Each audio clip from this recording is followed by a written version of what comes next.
Hey everyone, today we are going to talk about injection vulnerabilities, one of the most famous and dangerous issues in web applications. So, what is injection?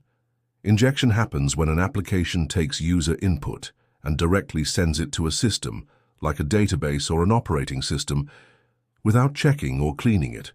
This allows attackers to send harmful commands and make the system do things it was never supposed to do. Now let's look at the main types of injection. 1. SQL injection, SQLI. This is when attackers put malicious SQL code into input fields, like a login form, to steal or change data in the database. Example: instead of entering a username, the attacker writes special code that tricks the database into showing all users. 2. Command injection. Here the attacker injects system commands. It like typing delete everything into a website input box, and the system actually runs it on the server. 3. LDAP injection. LDAP is used for directory services, like login systems. Attackers inject code into LDAP queries to bypass authentication or read sensitive information. 4. XML injection, XXE. In this attack, malicious XML data is sent to the application. It can lead to reading secret files, server-side request forgery, or even denial of service. 5. NoSQL injection. Many modern apps use NoSQL databases like MongoDB.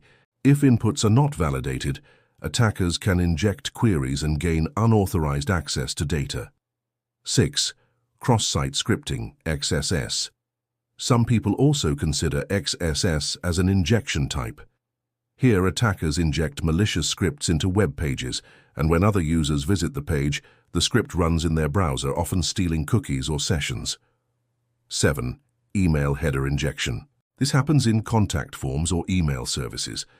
Attackers add extra headers to send spam or phishing emails through your system. So why are injection attacks so dangerous? Because they can lead to data theft, account takeover, system damage, and even complete server control.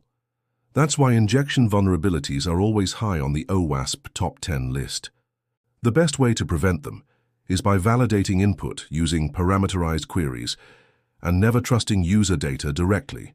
And that's it, a clear look into injection vulnerabilities and their main types. Stay safe and always code defensively. Make sure to follow and subscribe for more content. Comment Bootcamp for free cybersecurity bootcamp.